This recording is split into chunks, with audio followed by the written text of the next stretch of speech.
अच्छा, two types of polymorphism होते हैं हमारे पास, स्टैटिक एंड डायनामिक। स्टैटिक में कौन कौन से आते हैं हमारे पास?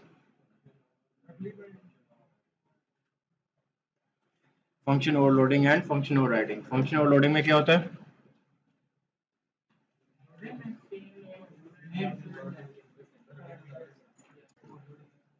एंड ओवरराइडिंग में क्या होता है?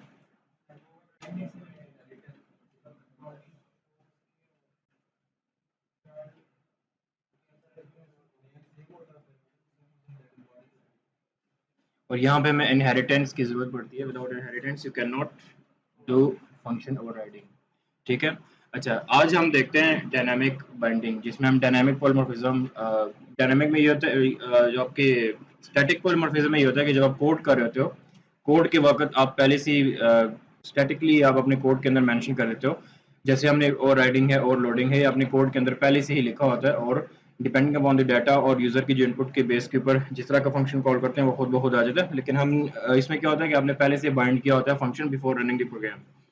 जिस डायनामिक बाइंडिंग होता है उसमें ये होता है कि आपका जो फंक्शन है या जो आपकी ऑब्जेक्ट की बाइंडिंग है वो रन टाइम के ऊपर होती है।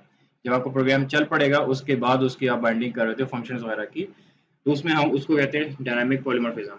अब डायनामिक पॉलीमॉर्फिज्म के लिए मैं आपके सामने एक एग्जांपल का कोड करता हूँ। जैसे हम लोग किसी भी आप जाते हो पिज़्ज़ा वाले या चीज़ियस वगैरह कहीं भी जाते हो, वहाँ पे आपको डील्स आती हैं कि डील 1, डील 2, डील 3। अब उन डील्स के अंदर आपको डिफरेंट किस्म के आपको पैकेज दिया जाता है कि आपको डील 1 में ये अवेलेबल है, इसकी प्राइस ये है, डील 2 में ये है, डील 3 में ये है। अब होता वो सारी डील ही है, बट उनकी बॉडी डिफरेंट होती है डिपेंडिंग अपॉन कि हर एक डील के अंदर डिफरेंट डिफरेंट चीज़ें आपको दी जाती है।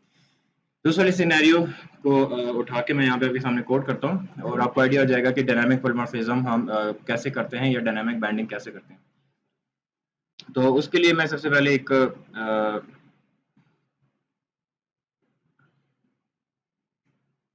यहाँ पे हम एक बना देते हैं क्लास जिसको मैं डील 1 कह देता हूँ,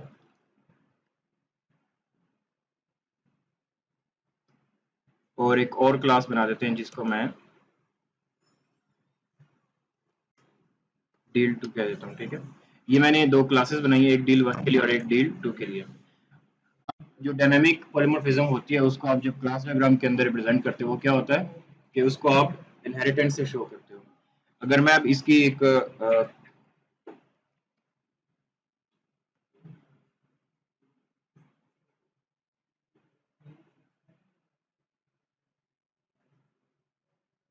लेट सपोज आपने एक डील्स की क्लास बनाई और उसके अंदर डील 1 है और उसके बाद एक डील 2 है, डील 2 है। अब ये डील 1 एंड डील 2, यहाँ पे हम डायनामिक पॉलीमॉर्फिज्म करेंगे कि डील है उसके अंदर हमारे पास मल्टीपल डील्स अवेलेबल हैं, डील 1 है, डील 2 है। तो उसको हम लोग फिर कैसे रिप्रेजेंट करेंगे क्लास डायग्राम के अंदर इनहेरिटेंस से। ये जो डील 1 एंड डील 2 होगा ये क्या होंगे, डील की क्लास के चाइल्ड होंगे, एंड डील के अंदर एक हमारे पास फंक्शन होगा ऑर्डर का, और वो इन दोनों क्लासेस के अंदर ओवरराइड हो जाएगा।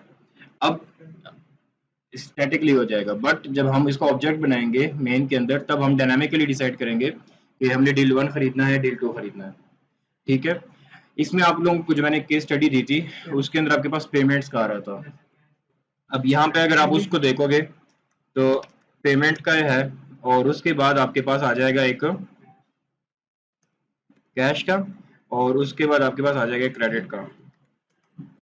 अब ये दोनों जो कैश है या क्रेडिट है दोनों की जो फैमिली है वो पेमेंट से रेलिवेंट है, पेमेंट से रिलेटेड है, लेकिन पेमेंट इसका पेरेंट क्लास होगा, कैश इसकी चाइल्ड क्लास है एंड क्रेडिट भी चाइल्ड क्लास है। यहाँ पे एक पेमेंट का फंक्शन होगा पेमेंट की क्लास के अंदर कि जब मैंने पेमेंट करनी है तो मैं उस फंक्शन को कॉल करूंगा, लेकिन उस फंक्शन की बॉडी यहाँ पे भी ओवरराइड होगी, यहाँ पे भी ओवरराइड होगी। वो डिपेंड करता है कि रन टाइम के ऊपर यूजर ने कैश सेलेक्ट किया था या क्रेडिट सेलेक्ट किया था। कैश सेलेक्ट किया होगा तो फिर कैश की बॉडी रन हो जाएगी, क्रेडिट सेलेक्ट किया होगा तो फिर क्रेडिट की बॉडी रन हो जाएगी। मेन रेफरेंस इसका होगा पेमेंट का, चाइल्ड रेफरेंस इसका होगा, तो इसको हम डायनामिकली कॉल करेंगे। इसी तरह से आपके पास एक डिलीवरी का था उसके अंदर, तो डिलीवरी में भी आपके पास सेम डिलीवरी का क्लास बनेगी, उसके अंदर फिर आपके पास डिलीवरी है कि सेल्फ डिलीवरी थी, होम डिलीवरी थी, आपने सेल्फ पिकअप करना था या होम डिलीवरी करनी थी। अब वहां पे भी आपके पास पॉलीमॉर्फिज्म आ रहा है, मेन होगा डिलीवरी का, but on the run time on the go when they select self pickup और डिलीवरी, तो उसके हिसाब से उसकी बॉडी एग्जीक्यूट हो जाएगी। ठीक है। अच्छा, तो अब यहाँ पे मैं एक और जो पेरेंट क्लास है वो मैं बना देता हूँ कि डील्स की क्लास है, और डील्स की क्लास के अंदर मैं एक ऑर्डर का फंक्शन लिख देता हूँ। लेट्स सपोज यहाँ पे हम कुछ पैरामीटर्स या फिर फिलहाल अभी ऑर्डर की क्लास लिख देते हैं कि पब्लिक वॉइड ऑर्डर। ठीक है, अब ये हमारे पास ऑर्डर का फंक्शन है जिसकी मैंने अभी फिलहाल कोई बॉडी नहीं लिखी, खाली मैंने छोड़ दिया इसको। डील 1 के अंदर मैं जाता हूँ, यहाँ पे मैं उसको एक्सटेंड करूंगा डील से, और डील 2 के अंदर भी इसको मैं एक्सटेंड करूंगा डील से। ठीक हो गया। अब हमारे पास जो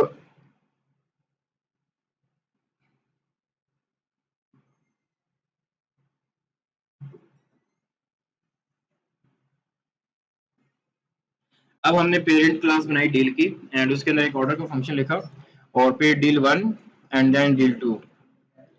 अब डील 1 के अंदर मैं ऑर्डर की जो बॉडी है वो कुछ और बनाता हूँ, एंड डील 2 के अंदर ऑर्डर की बॉडी कुछ और बनाते हैं। यहाँ पे लेट्स सपोज हम इंसर्ट कोड में जाकर ओवरराइड मेथड्स में हमारे पास ऑर्डर की मेथड है, एंड इसको जनरेट कर देते हैं। इसकी बॉडी को रिप्लेस कर देते हैं, और यहाँ पे मैं लिख देता हूँ कि system dot out dot print L N, और यहाँ पे मैं लिख देता हूँ लेट्स सपोज डील 1 में हमें मिलेगा पिज्जा प्लस, और क्या मिलेगा, ड्रिंक मिलेगा प्लस, और मिलेगा हमें फ्राइज मिलेगा। ठीक है, ये हमारे पास डील 1 की बॉडी में आ गया। इसी तरह से हम डील 2 में जाते हैं, और यहाँ पे हम कर देते हैं फिर इंसर्ट कोड, और इसको ओवरराइड मेथड एंड इसको ऑर्डर। अब यहाँ पे हमारे पास इसको बॉडी को खत्म किया, यहाँ पे हम लिख देते हैं system dot out dot print L N, और यहाँ पे क्या होगा डील 2 में, और ड्रिंक प्लस फ्राइज। चलो, इसकी बॉडी हमने इस तरह से कर ली, एंड डील 1 की बॉडी इस तरह से कर ली। अब डील की बॉडी हमने, क्योंकि डील जो है वो पेरेंट क्लास है, पेरेंट को उसने चूज नहीं करना, पेरेंट की बॉडी की हमें जरूरत नहीं पड़ रही, बिकॉज हमें उससे डील सिलेक्ट करवाना है कि आपने डील 1 सिलेक्ट पे जाना है, डील 2 पे जाना है। ठीक है, अब मेन क्लास में आकर यहाँ पे मैं क्या करूंगा कि डील्स का ऑब्जेक्ट बनाया, यहाँ पे मैं एक मेन्यू बना देता हूँ जैसे आप लोग C++ में बनाते थे, क्योंकि अभी हमारे पास GUI हम यूज नहीं कर रहे, तो हमें मेन्यू बनाना पड़ेगा system dot out dot print L N. ठीक है, और यहाँ पे आ जाएगा कि प्रेस, अब मुझे 1 प्रेस करना पड़ेगा, फिर स्कैनर यूज करना पड़ेगा। चलो, प्रेस 1 फॉर डील 1, और यहाँ पे आ जाएगा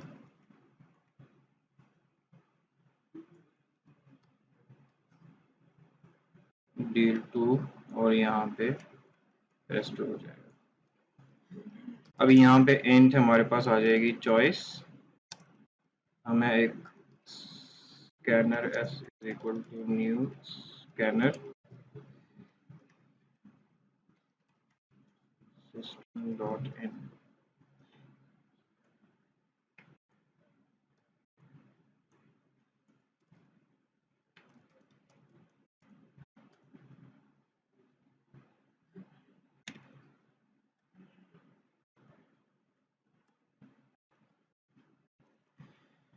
अच्छा, ये मैंने क्या किया, बेसिकली जावा के अंदर आपको जब अगर कंसोल से इनपुट लेनी है तो फिर आप ऐसे लेते हो, आपको स्कैनर चाहिए होता है, जैसे स्कैनर की क्लास है, उसका मैंने एक ऑब्जेक्ट बनाया, और सिस्टम डॉट इन, यहाँ पे हमने सिस्टम डॉट आउट यूज किया हुआ है, ये वाला, और सिस्टम डॉट आउट का मतलब है कि आउटपुट करना है, एंड सिस्टम डॉट इन का मतलब है कि हमने इनपुट करना है थ्रू स्कैनर। और उसके बाद जो आपका वेरिएबल था चॉइस, इसके अंदर हमने इनपुट लेनी है, तो हम क्या करेंगे, एस डॉट नेक्स्ट इंट करेंगे। यहाँ पे इंटीजर था तो मैंने डॉट नेक्स्ट इंट किया, अगर यहाँ पे डबल होता तो फिर उसके हिसाब से उसका अपना फंक्शन में हमें नेक्स्ट डबल होगा, स्ट्रिंग के लिए गेट पता नहीं उसके आप डॉट करोगे तो आपको फंक्शन नजर आ जाएंगे, उसके उसके हिसाब से आप वो फंक्शन कॉल कर गेट कर सकते हो, तो वो इनपुट लेगा एंड आपकी इस चॉइस के वेरिएबल के अंदर सेव कर देगा। तो कंसोल से इनपुट लेने के लिए जावा के अंदर ये मैकेनिज्म होता है। अच्छा, उसके बाद मैं स्विच लगा देता हूँ एंड स्विच मैंने चॉइस पे लगानी है और यहाँ पे मेरे पास आ जाएगा केस 1 और ये केस 1 एंड सिमिलरली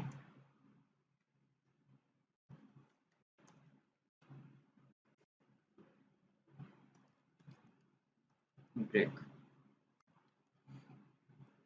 अब अगर वो डील 1 सेलेक्ट करेगा तो पे वो केस 1 में जाएगा, डील 2 सेलेक्ट करेगा तो केस 2 में जाएगा। यहाँ पे हमें डील्स डी की मैंने एक ऑब्जेक्ट क्रिएट किया और अब इसको मैंने कोई भी इसको इनिशियलाइज नहीं किया। ये इनिशियलाइजेशन कब होगी? रन टाइम के ऊपर होगी। जब यूजर 1 सेलेक्ट करेगा तो उसको हम डील 1 से इनिशियलाइज करेंगे, अगर यूजर 2 सेलेक्ट करेगा तो उसको हम डील 2 से इनिशियलाइज कर देंगे। ठीक है, तो अब यहाँ पे क्या होगा कि अगर वो 1 सेलेक्ट करता है तो D is equal to new deal 1 और डी डॉट ऑर्डर का फंक्शन कॉल हो जाएगा। और अगर वो डील 2 सेलेक्ट करता है तो यहाँ पे डील 2 और उसमें आपके पास डी डॉट ऑर्डर का फंक्शन कॉल हो जाएगा। अब यहाँ पे भी ऑर्डर का फंक्शन है, यहाँ पे भी ऑर्डर का फंक्शन है, बट ये जो चाइल्ड रेफरेंस है वो डिफरेंट है। अब ये चाइल्ड रेफरेंस के बेस पे डिसाइड होगा कि कौन सी क्लास का फंक्शन हमने कॉल करना है। अब यही डायनामिक बाइंडिंग है। अब बेसिकली यहाँ पे अभी प्रोग्राम को पता नहीं है कि शुरू में कौन सा फंक्शन कॉल होगा। जब मैं प्रोग्राम को रन करूंगा, अगर मैं इस जगह पे आया ही नहीं तो ये फंक्शन कभी भी बाइंड नहीं होंगे। अगर मैंने चॉइस में से 1 सेलेक्ट किया तो फिर 1 के साथ बाइंड होगा, अगर मैंने 2 सेलेक्ट किया तो फिर 2 के साथ बाइंड होगा।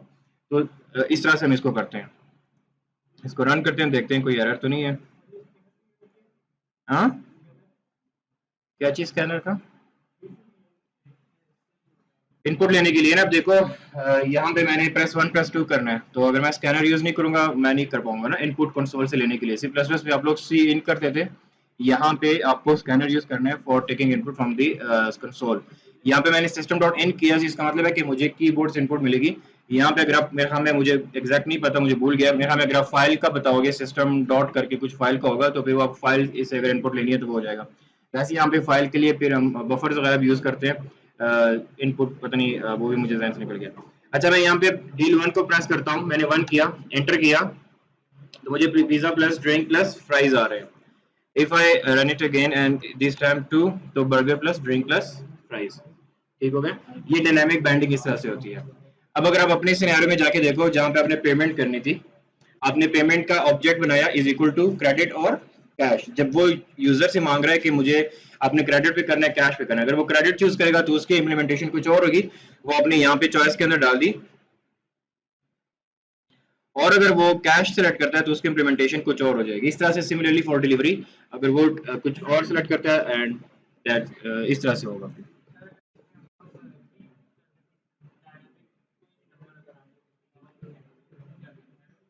वो नहीं आएगा ना यहाँ पे हमारे पास डिफॉल्ट का हमारे पास होता है ना, आपको C++ में आपने यूज किया था ये इसको स्विच स्टेटमेंट।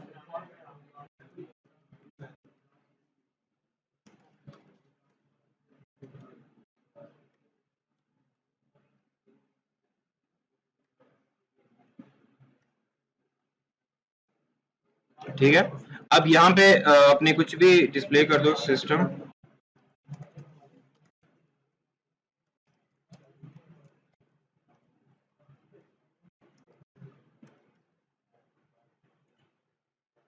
अब यहाँ पे 6 एंटर करोगे तो वो आपको एरर देगा। ठीक है,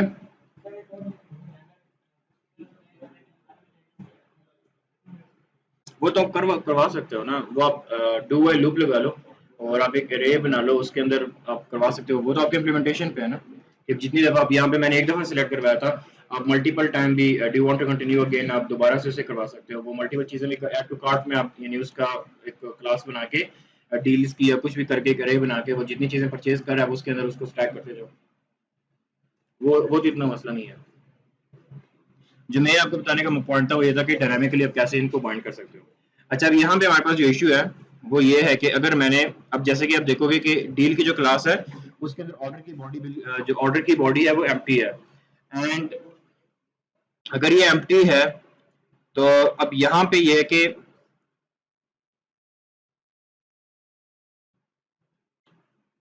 अगर ये एम्प्टी है तो मुझे इसको बनाने की, बॉडी बनाने की जरूरत ही नहीं है, तो मुझे ऐसे करना चाहिए। एंड अब ये मुझे एरर दे रहा है। ठीक है, तो अगर आपने बॉडी नहीं लिखनी तो आप उसकी बॉडी लिखने की जरूरत नहीं है, आप जस्ट इसके साथ एब्स्ट्रैक्ट का कीवर्ड लिखोगे तो वो आपकी जो क्लास है वो क्या जो आपका फंक्शन है वो एब्स्ट्रैक्ट हो जाएगा।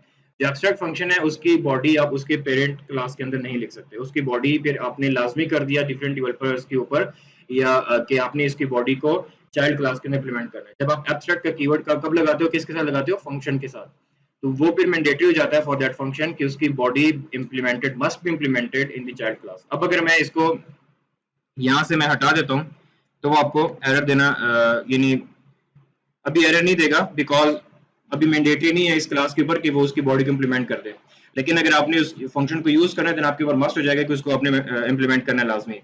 लेकिन अब यहाँ पे आपको नजर आ रहा है कि एक एरर आ रहा है, ये वाला क्लास के ऊपर एरर आ रहा है। अब जिस क्लास के अंदर कोई भी फंक्शन, अगर कोई एक भी फंक्शन एब्स्ट्रैक्ट है तो इसका मतलब है कि क्लास को भी आपने एब्स्ट्रैक्ट बनाना पड़ेगा। तो हम फिर यहाँ पे क्लास के साथ भी एब्स्ट्रैक्ट का फंक्शन लगाएंगे, ठीक है।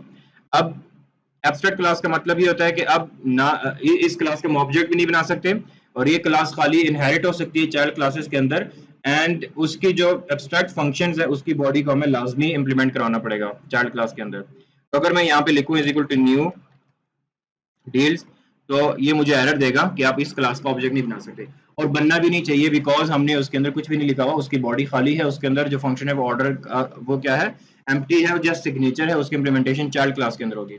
तो हमें हमेशा यहाँ पे मेक श्योर करना है कि ये जो ऑब्जेक्ट बनेगा ये हमेशा विद रेफरेंस ऑफ चाइल्ड बनेगा, सो दैट यहाँ पे हमें इसको रिस्ट्रिक्ट कर दिया कि इसका हम बना पाए क्या चीज, ऑब्जेक्ट बना पाए। तो आपके पास जो एब्स्ट्रैक्ट कीवर्ड है ये भी अपने लाजमी माइंड में रखना है कि एब्स्ट्रैक्ट का कीवर्ड जावा के अंदर खाली यूज होता है, जावा के अंदर, ये बाकी लैंग्वेजेस का कीवर्ड नहीं है। सी प्लस प्लस के अंदर हम लोग वर्चुअल का कीवर्ड यूज करते हैं एंड यहाँ पे हम एब्स्ट्रैक्ट का कीवर्ड यूज करते हैं। सी प्लस प्लस के अंदर वर्चुअल फंक्शंस होते हैं जो कि एब्स्ट्रैक्ट फंक्शन की तरह बिहेव करते हैं, जिसके अंदर जो आपको अलाउ नहीं करता उसकी बॉडी इंप्लीमेंट करने के लिए, और यहाँ पे आपको एब्स्ट्रैक्ट का फंक्शन, एब्स्ट्रैक्ट का वर्ड है, कीवर्ड है। एब्स्ट्रैक्ट वर्ड की कीवर्ड क्या करता है, जब फंक्शन के साथ लगाते हैं तो उसकी बॉडी आपको चाइल्ड में इंप्लीमेंट करानी पड़ेगी, और जब आप इसको क्लास का लगाते हो तो उसकी आप इंप्लीमेंटेशन नहीं कर सकते, उसका ऑब्जेक्ट, क्लास का ऑब्जेक्ट नहीं बना सकते, फंक्शन की बॉडी नहीं बना सकते। सिंपल सी बात है कि आप जब एब्स्ट्रैक्ट का कीवर्ड क्लास का लगाते हो उसकी आप ऑब्जेक्ट नहीं बना सकते, एंड विद जब आप उसकी फंक्शन के साथ लगाते हो देन उसकी आप बॉडी नहीं बना सकते, उसकी बॉडी आपको लाजमी चाइल्ड क्लास के अंदर इंप्लीमेंट करनी पड़ेगी। ठीक है, क्लियर है यहाँ तक, क्लियर है सबको? अच्छा, यहाँ पे मैं वैसे ही आप लोगों के लिए कि अगर हम लोग जो अब मैंने यहाँ पे कंसोल के थ्रू इनपुट लिया है, हमारे पास सिर्फ अभी एक और टॉपिक रहता है वो हम नेक्स्ट क्लास में डिस्कस करेंगे इंटरफेसेस का, जो कि इंटरफेस क्या होता है वो बेसिकली इतना मुश्किल नहीं है, पॉलीमॉर्फिज्म का ही पार्ट है और एब्स्ट्रैक्ट क्लास का ही पार्ट है। एब्स्ट्रैक्ट क्लास में ये होता है हमारे पास कि हम जैसे मैंने एक फंक्शन यहाँ पे लिखा ऑर्डर का, तो इसकी हमारे पास बॉडी नहीं है, लेकिन अगर मैं कोई और फंक्शन लिखता हूँ पब्लिक वॉइड एबीसी मैंने लिखा एंड इसकी अगर मैं बॉडी यहाँ पे बनाता हूँ so I can do. Abstract class के अंदर ये होता है कि आप कुछ फंक्शंस को एब्स्ट्रैक्ट रख सकते हो, कुछ फंक्शंस की आप बॉडी लिख सकते हो, लेकिन हम जब इंटरफेस बनाते हैं तो इंटरफेस के अंदर तमाम के तमाम फंक्शंस क्या होते हैं, एब्स्ट्रैक्ट होते हैं, उसकी आप बॉडी नहीं बना सकते, और वो मैंडेटरी होता है कि सारे के सारे आपके चाइल्ड क्लास में जाएंगे। उसका डेमो मैं आपको नेक्स्ट क्लास में दूंगा, अभी फिर आपको कंफ्यूज हो जाएगा एब्स्ट्रैक्ट के साथ इंटरफेसेस, वो हम नेक्स्ट में देखेंगे। अभी मैं आपको सिर्फ थोड़ा सा एक जीयूआई का डेमो देता हूँ छोटा सा। ये जो मैंने एप्लीकेशन बनाई है ये वाली, इसके ऊपर अभी ये कि मैं क्या कर रहा हूँ कि कंसोल से मैंने इनपुट लिया है और मैं यहाँ पे क्या कर और मैंने चॉइस लगाई हुई है। अब अगर मैं जीयूआई के थ्रू इसको करना चाहूँ तो मुझे एक न्यू जावा न्यू आपको जावा ये जे फ्रेम या जे फ्रेम बनाना पड़ता है। इसको लेट सपोज मैं कह देता हूँ कि जीयूआई की क्लास बना दी मैंने इसको, ये आपके पास एक जे फ्रेम बन जाता है। सिंपल सा है जावा के अंदर जीयूआई बनाना, सारे लैंग्वेजेस के अंदर बहुत आसान है कि आप डेस्कटॉप एप्लीकेशन जब बनाते हो, पाइथन के अंदर सबसे ज्यादा यूज होता है, सी शार्प के अंदर विंडोज एप्लीकेशन बनाने के लिए, पाइथन के अंदर भी आप विंडोज एप्लीकेशन बना सकते हो और जावा के अंदर भी आप बना सकते हो जो डेस्कटॉप एप्लीकेशन है।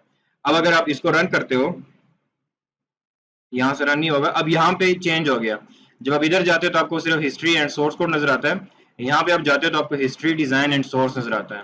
ठीक है, तो आप जो भी जो जीयूआई बनाते हो वो भी क्लास ही होती है, जैसे अब यहाँ पे देख सकते हो कि जीयूआई की क्लास है और वो एक जावा एक्स स्विंग को वो एक्सटेंड कर रहा है और ये वहां से सारी सारा जो जीयूआई की चीजें वो वहां से ले रहा होता है। और ये उसका कंस्ट्रक्टर है जो कि GUI के एक उसके अंदर फंक्शन कॉल किया जो कि वो अपने कंपोनेंट्स को इनिशिएट कर रहा है और ये बाकी डिफरेंट उसके फंक्शंस हैं। इसको अगर सिर्फ आप अगर मैं इसको यहाँ से रन करूंगा तो मेरा कंसोल रन होगा, वो आपका जो GUI है वो रन नहीं होगा।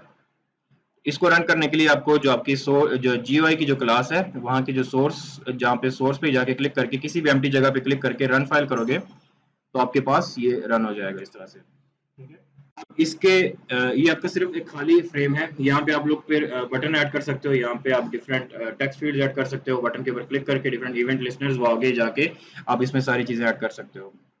अभी फिलहाल के लिए मैं बटन ऐड कर देता हूँ, बाकी हम डिटेल में देखेंगे नेक्स्ट प्रोजेक्ट वाली इम्प्लीमेंटेशन में। तो ये है, अब इसके डिजाइन पे आप जाओ। डिजाइन पे जब आप जाते हो तो यहाँ पे आपके पास पैलेट नजर आता है। अब पैलेट के अंदर आपको देखो कि पहले आपके पास पैनल्स हैं। पैनल्स बेसिकली ये होते हैं कि आपके पास कंटेनर्स हैं। अगर मैं इसको यहाँ से ड्रॉप करके यहाँ पे पेस्ट कर देता हूँ तो आप देख सकते हो कि ये भी एक खाली कंटेनर है जिसकी वजह से आप अपना जो ये स्क्रीन है इसकी डिवीजन कर सकते हो। जैसे आपको ये नेटबीन्स नजर आ रहा है तो नेटबीन्स की डिवीजन हुई है, ये एक साइड है उसकी, वो एक कॉर्नर वाली साइड है। जैसे ये एक साइड ये है, एक ऊपर वाली साइड है, ये साइड है, ये सारी डिवीजन हुई है एक फ्रेम के अंदर। तो हम कैसे करते हैं इस डिवीजन को? इस पैनल्स के थ्रू करते हैं कि मैंने एक पैनल यहाँ पे रखा, इसकी मैंने डिवीजन कर दी, दूसरा पैनल मैंने यहाँ पे रखा और इस तरह से ऊपर रखा। ठीक है, अब ये बेसिकली ये पैनल्स होते हैं। उसके बाद हमारे पास टैब पैनल्स हैं। टैब पैनल ये होते हैं कि आपके पास बटन्स होते हैं, आप बटन पे क्लिक करते हो दूसरा दूसरा पैनल नजर आता है। फिर स्प्लिट पैनल्स है, स्क्रॉल पैनल है, स्क्रॉल बार अगर आपने ऐड करना है, ये डिफरेंट आपके पास पैनल्स हैं, आप इसको यूज कर सकते हो।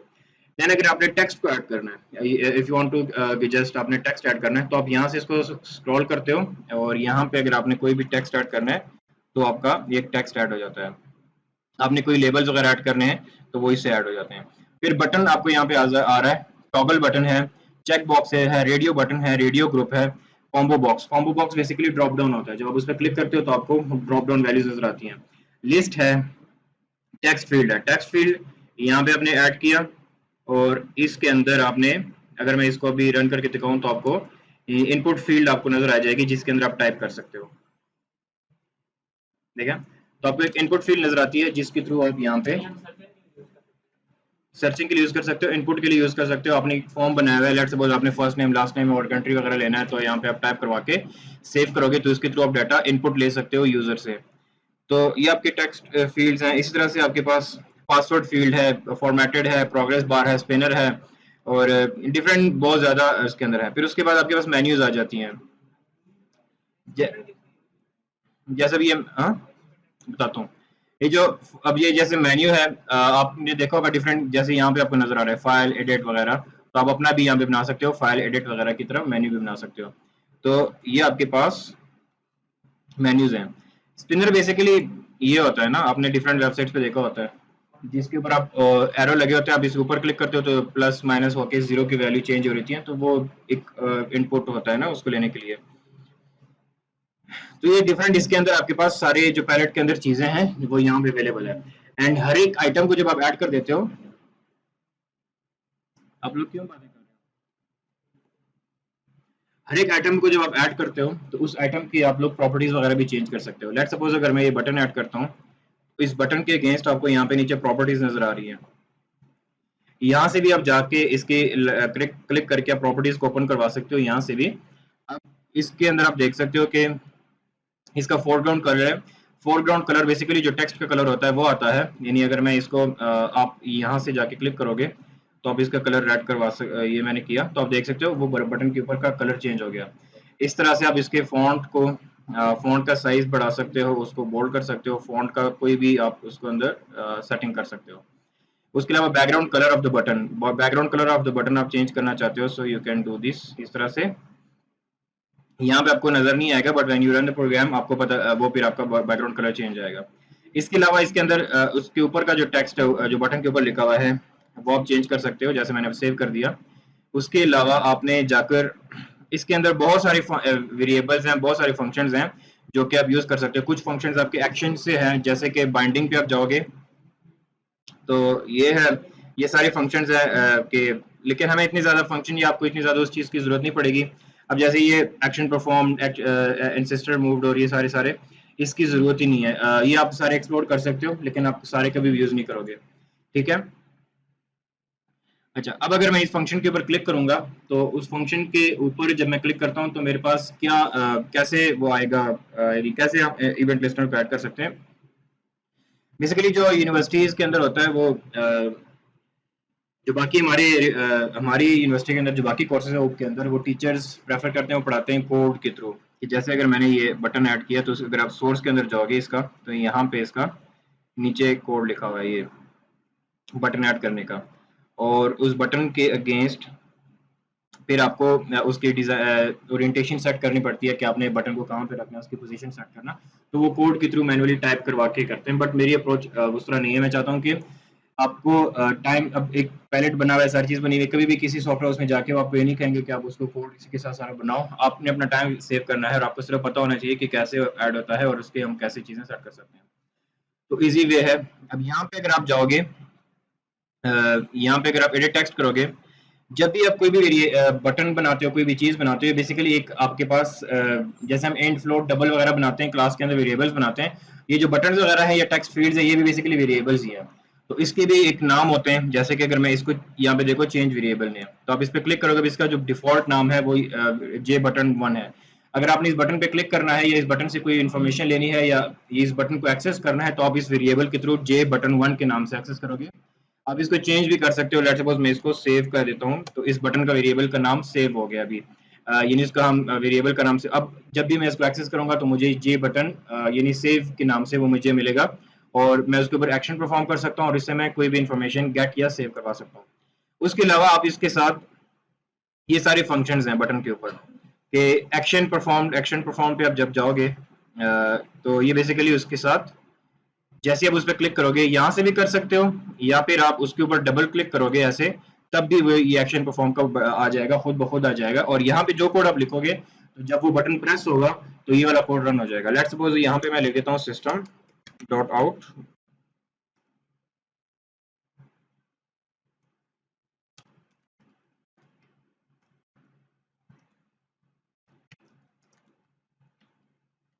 ठीक है। अब मैं इसको अगर रन करता हूँ, ये बटन आ गया। अब मैं इस बटन पे क्लिक करूंगा तो बटन क्लिक आ रहा है। तो जो भी आप उस बटन के बैक पे इस फंक्शन के अंदर लिखोगे वो क्लिक हो जाएगा। अब यहाँ पे जो मर्जी कोड लिखो वो आपकी मर्जी है, यू कैन डू एनीथिंग जो भी आपने करना है। अब मैं आपके सामने जो भी हमने डील 1 डील 2 का बनाया था वो वाला सिनेरियो इंप्लीमेंट करता हूँ, और उससे पहले मैं आपको एक और चीज बता देता हूँ इसके अंदर। इसको डिलीट करते हैं, ठीक है। अच्छा, यहाँ पे अब एक और इम्पोर्टेंट चीज है, उसको हम डिटेल में बाद में भी देख सकते हैं, बट अभी आपको जस्ट फॉर डेमोन्स्ट्रेशन, जब आप इस पे राइट क्लिक करते हो ना खाली अपनी इस पैनल के ऊपर, तो जब आप इस पे क्लिक करते हो तो आपके पास यहाँ पे सेट लेआउट का फंक्शन आता है। और इस सेट लेआउट के अंदर हमारे पास डिफरेंट फंक्शंस हैं। एब्सोल्यूट लेआउट है, और बॉर्डर लेआउट है, बॉक्स लेआउट है, कार्ड लेआउट है, फ्लो लेआउट है, सारे डिफरेंट लेआउट्स हैं। ये जब आप अपना जैसे कि अगर मैं यहाँ पे मैं बटन ऐड करता हूँ और इसको जाके मैं रन करता हूँ, अब अगर मैं इसको, ये मैंने इसको किया, तो बटन गायब हो जाता है, या उसके कोई ओरिएंटेशन वगैरह कुछ भी सेट नहीं है। मैं इसको रिसाइज कर रहा हूँ, तो बटन अपनी फिक्स पोजीशन पे लगा हुआ है और वो उसके साथ एक ही फिक्स पोजीशन के ऊपर है, वो जहाँ जो मर्जी आप उसके साथ कर लो वो चेंज नहीं हो रहा। तो हम लोग यानी आपने रिस्पॉन्सिव बनाने के लिए अपनी जीयूआई को कि जो मर्जी स्क्रीन हो, अगर आप उसके लैपटॉप, हमारे लैपटॉप के स्क्रीन भी डिफरेंट होते हैं, या फिर आपके जो कंप्यूटर स्क्रीन हैं, जो आपके डेस्कटॉप स्क्रीन होती हैं वो भी डिफरेंट होती हैं। 22 इंचेस होते हैं, 30 इंचेस होते हैं, यानी 50 का भी।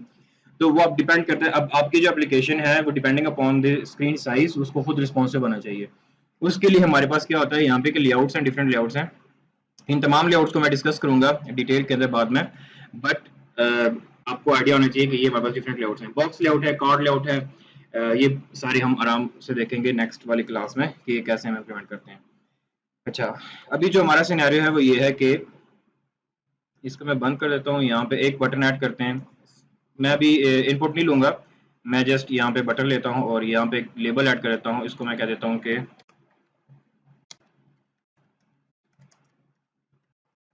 ठीक है, तो एक मैंने लेबल बनाया इसका सिंपल सा, ये है। और इसको मैं थोड़ा सा इसके प्रॉपर्टीज पे जाके उसका थोड़ा सा सेटिंग करते हैं।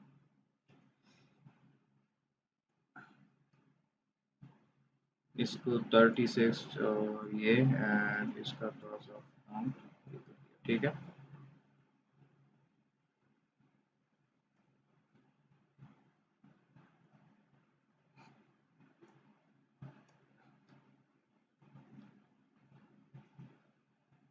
इसमें आप लोग आइकॉन्स भी ऐड कर सकते हो कि आपने अगर कोई आइकॉन वगैरह यूज़ करवाना है उसके साथ ना बटन के साथ कोई भी आइकॉन वगैरह एक्सटर्नल फाइल को भी आप इंपोर्ट टू प्रोजेक्ट यहाँ से आप कोई भी पिक्चर वगैरह सेलेक्ट करके उस बटन के ऊपर पिक्चर भी लगा सकते हो, ठीक है। बट अभी मैं सिर्फ कर देता हूँ कि डील 1 का बटन मैंने किया एंड बस इतना काफ़ी है। और इसका मैंने चेंज ये एडिट टेक्स्ट करके डील कर दिया। अच्छा ये हो गया। अब जब मैं सोर्स में जाऊंगा तो सोर्स के अंदर जाके मैं टॉप के ऊपर यहाँ पे डील की क्लास बना लेता हूँ जो हमारे पास ये देखो। अब ये जीयूआई की क्लास और ये सारी मेरी जो क्लासेस हैं वो मेन के अंदर ही है। तो एक डील करके क्या हो जाएगा, प्राइवेट डील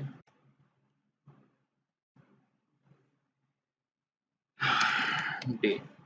अब इसको मैं इनिशियलाइज नहीं करता, पता नहीं इसकी स्पेलिंग क्या है।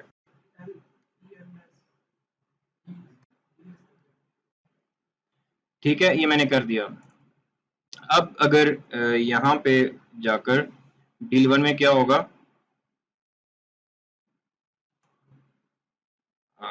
D is equal to new deal 1 and D dot order. इसी तरह से फिर मैं वापस जाऊंगा इसके साथ डील 2 में। डील 2 में हमारे पास आ जाएगा, इसको कॉपी करके यहाँ पे पेस्ट किया एंड दैट्स इट। और यहाँ पे आ जाएगा ये डील 2। अब इसको मैं रन करता हूँ। अब ये देखो आपके पास एक जीयूआई पे आ गया। पहले मैंने इसको स्विच के साथ किया था और वहां से मैं यूजर्स इनपुट, अभी भी मैं यूजर्स इनपुट ले रहा हूँ बट यूजर के सामने अभी इस तरह से आ रहा है। मैं डील 1 पे क्लिक करूंगा तो मुझे वो डील 1 का नजर आएगा। मैं डील 2 पे क्लिक करूंगा तो मुझे डील 2 का नजर आएगा। जितनी दफा भी मैं इसको करना चाहता हूँ वो मैं कर सकता हूँ, ठीक है। तो अब ये मैंने उसके साथ इंटीग्रेशन कर दी आपकी फ्रंट एंड की जो जीयूआई इंटीग्रेशन है। इस तरह से आप लोगों ने भी अपने प्रोजेक्ट के अंदर करना है। मैंने जो अपना पुराना वाला कोड किया था उसको मैंने नहीं छेड़ा, वो वैसा का वैसा ही है।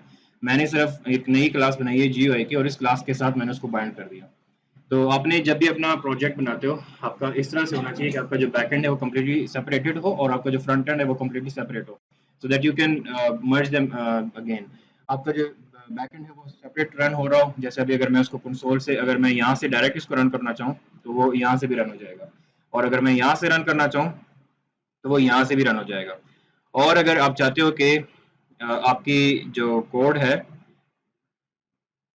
इधर वाले को मैं भी फिलहाल कमेंट कर देता हूँ। आप चाहते हो कि मैं इस बटन से क्लिक करूँ और मेरा जीयूआई रन हो जाए, तो फिर आप इसको आप जो जीयूआई का आपका ऑब्जेक्ट है वो आप यहाँ पे कॉल कर सकते हो। उसका नाम क्या रखा था हमने, GUI G is equal to new, क्योंकि वो भी एक क्लास ही है ना, तो जी डॉट शो।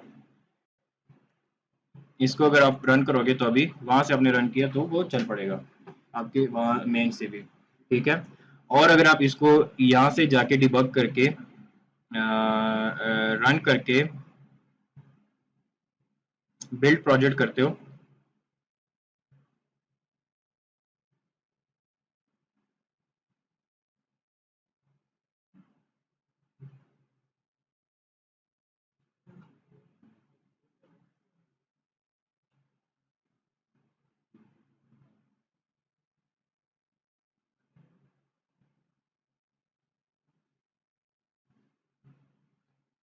अब आप इस पाथ पे जाओगे, इस पाथ पे गए और इस पे मैंने क्लिक किया ये वाला। इसमें आपके पास एक डिस्क का फोल्डर बन जाता है, इस पे आप क्लिक करोगे तो आपको ये जावा एप्लीकेशन का एग्जीक्यूटेबल जार मिल जाएगा। इसको आप यहाँ से किसी बंदे को दो जिसके पास उसके कंप्यूटर में जावा इंस्टॉल्ड होगा, तो वो जाके इस पे क्लिक करेगा वो चल पड़ेगा। अब मैं नेटबीन से नहीं चला रहा, इसको मैं एक एग्जीक्यूटेबल फाइल से चला रहा हूँ।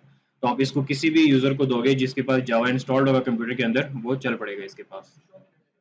हाँ क्या चीज, वो तो मैंने कंसोल भी किया है ना, वो तो आप फिर जब करोगे तो आप उसका इंटरफेस बनाओगे ना उस तरह से, शो भी आपने फिर स्क्रीन के ऊपर करवाना है, ठीक है। तो ये आपके पास थोड़ा सा इंट्रोडक्शन फॉर पॉलीमॉर्फिज्म एंड थोड़ा सा इंट्रोडक्शन फॉर जीयूआई एंड ये सारी चीजें। हम तो